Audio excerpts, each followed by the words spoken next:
Hi, it's Dr. Weideman, and this short video will introduce you to online statistics, the Angel course, and also the Mystatlab course. The first thing you want to do is get a copy of the syllabus printed out. You'll find, let's go over to the Angel course. When you first come to our course, you'll always start in the home page, and the course syllabus can be gotten from this page or also from the syllabus tab. Either one will take you to the same syllabus material.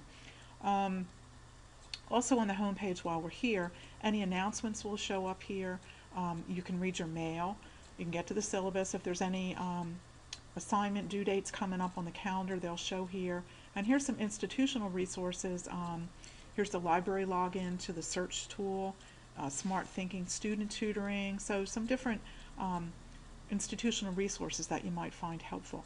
Here's the course calendar, and I put all the due dates on the calendar.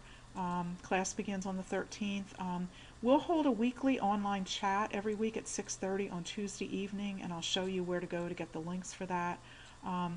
Due dates coming up. I've posted all your due dates on the calendar, and they'll show up back on the home page when the week is when it's the week when the things are due. Course materials is where most of the useful information for the course is, and let's take a look at what's here. The first thing on the course materials page is a folder called Introductory Materials, and that includes the handout that we're going over right now, that Welcome To handout, this video that you're watching. This is just kind of a list of things to do first. My Mystatlab registration instructions, a short video that goes along with those instructions, and then the Mystatlab registration guide. Also up here, there's a link to my instructor page, which shows information about me and my office hours. This orientation here is required. You have to go through all the steps of the orientation to get access to the course materials. So you want to make sure you step through all 7 steps, including the last step is a syllabus quiz, course contract. You need to get 100% on that to unlock the course materials. I have a folder here called Analysis of Quiz Answers. Each week after a due date, I will post answers to selected questions from the quizzes with an analysis of the answers. I pick ones that's a fair number of students miss, and that you might find that helpful when you're studying, especially for the midterm and the final. Let's take a look at, let me go back out for a minute, because there's one thing I'm not seeing here that I did want to show you. And, oh, here we are. Weekly chat sessions. The weekly chat sessions, there'll be a link there. Let me see if it's showing up on the student page. I didn't see it before. Okay, no, it's not showing up. All right, so let me go back and show you what it looks like under under the faculty view, but I will make sure that's available. I'm not sure why it's not unlocked right now. Weekly chat sessions. Here you'll see a link to each week's chat session. So the first one coming up will cover chapters 1 and 10, and it'll take place on January 14th. So you use that link. We use this website for the chats. It's an online whiteboard. And it records also, so if you're not able to make the chat, you can watch the recording afterwards. Okay, and we also have, oh, it is here. Okay, sorry. There's the link there, and if you click on it, you have to watch out in Firefox. They've got this new thing where they block a lot of stuff, so you want to make sure you click on that little wizard up next to the URL for the class, and it'll tell you here's the class. You can do a system and device check. I'm not going to click on it because it recognizes that I'm coming in as myself. So, but when you click on it, it'll tell you right now the class is not available yet because it's not until Tuesday the 14th. Okay, let's keep going here. And we're organized in units which follow the organization of the textbook.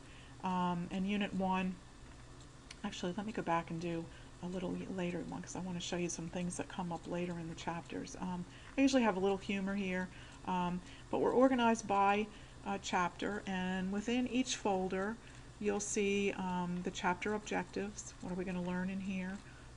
You'll see chapter handouts and practice. This will take you to the Mystatlab. There's handouts, 1 or more handouts. There's always a PowerPoint handout. Most chapters will have a video using StatCrunch. I'll show you that in Mystatlab. The quizzes here are in Angel. You get 2 chances. And if there's a discussion topic, the link would be here, and then some related material, websites. Sometimes I have Khan Academy videos, but things I think that might help you with the material in the course. Let's see, communication tab, you can write emails, grades and reports. I would suggest, rather than using this link, use this one here, because this will give you a snapshot of your grade. You don't have to run a report. I think it's a lot easier for students to view the grades from right here. I will bring the grades over from Mystatlab every time there's a due date, and I'll update I'll update your homework averaging all the homeworks up and through that point. Okay, let's go over to, I'm going to go back to the handout for a minute, make sure we've touched everything that's in here. Okay, we went over the calendar, we went over the course materials, the chat sessions, the Angel gradebook. And this is critical. You have to purchase the Mystatlab Access Kit, and you have to register for our course. You can't pass the course if you don't register. The quizzes are built on the material, particularly using StatCrunch from Mystatlab. A good portion of your grade comes from the homework in Mystatlab, so you need to get registered for that course. Alright, so I'm going to take you now to the Mystatlab course. And here's what it looks like when you go in. There's a course homepage.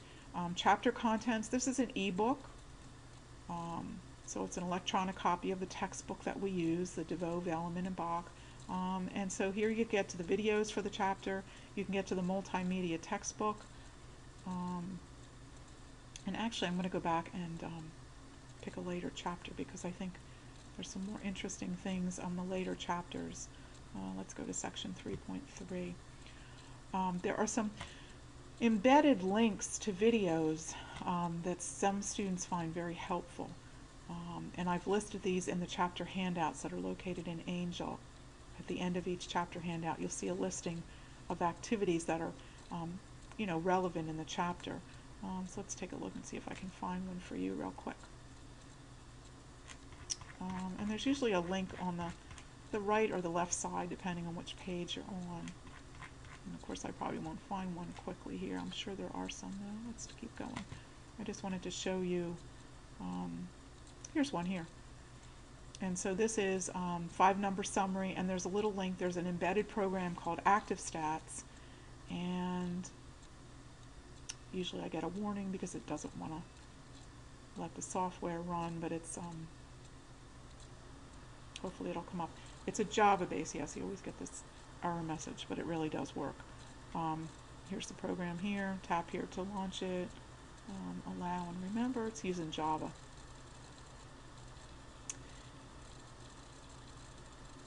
And some students who are visual learners really have a good time with these tools. I'm going to put my volume down because usually it's pretty loud.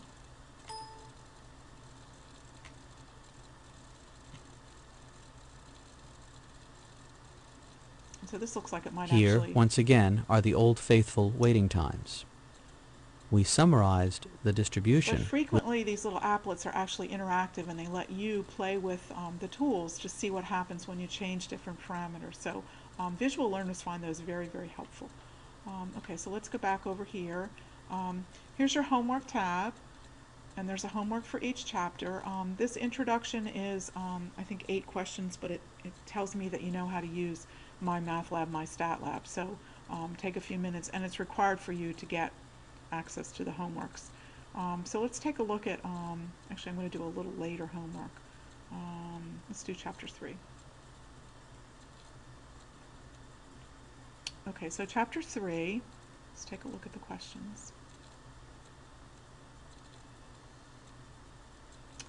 And what I wanted to show you was, let's see where there's a problem. I'm trying to find one where you would actually use StatCrunch, but there are learning tools embedded over here. Help me solve it, view an example, take me to the textbook, take me to StatCrunch, connect to a tutor. So there are a lot of learning tools that are available to help you. Here's an embedded histogram. They've already done the work for you on that one. But sometimes you'll actually have a link to the data so that you can, here we go. So if you look at this little link here, if you click on this, it's opening up the, it's actually done the histogram for you. I was trying to find one where you have to do it. But sometimes the data will be there and you're going to have to actually go to StatCrunch. Here we go. See if this one will take me there. Nope. I was trying to show you those links, but oh, there's one. Here we go. Let me go back here. There's one here. Here, you can open this in StatCrunch, and it will actually open that data file up for you in StatCrunch. Here's that data set. And we'll be learning how to use StatCrunch through the course. I've got handouts in Angel that go over StatCrunch, and there's also videos. I'll show you those in a minute. If you open the data sets from your textbook, depending on what chapter we're in, so we were just looking at chapter, I think we were looking at chapter 3. Here's the data sets that are used like in the homework problems, and also sometimes I use those in the quizzes in Angel. And you can just get to those right here. And just by clicking, and then the data sets will come up. And then we'll learn how to use all these tools as we go through the course. And let me go back and see if there was anything else I wanted to show you over here. No, I don't think so. Okay, let me go back to Angel again, and let's go, for instance, to the chapter 3 folder. And I just wanted to show you in the handouts, I will show you how to use StatCrunch to work problems, and then I've also got videos for the chapters in which we use StatCrunch, so I think you'll find those very useful. So hopefully this will help you get started with our course.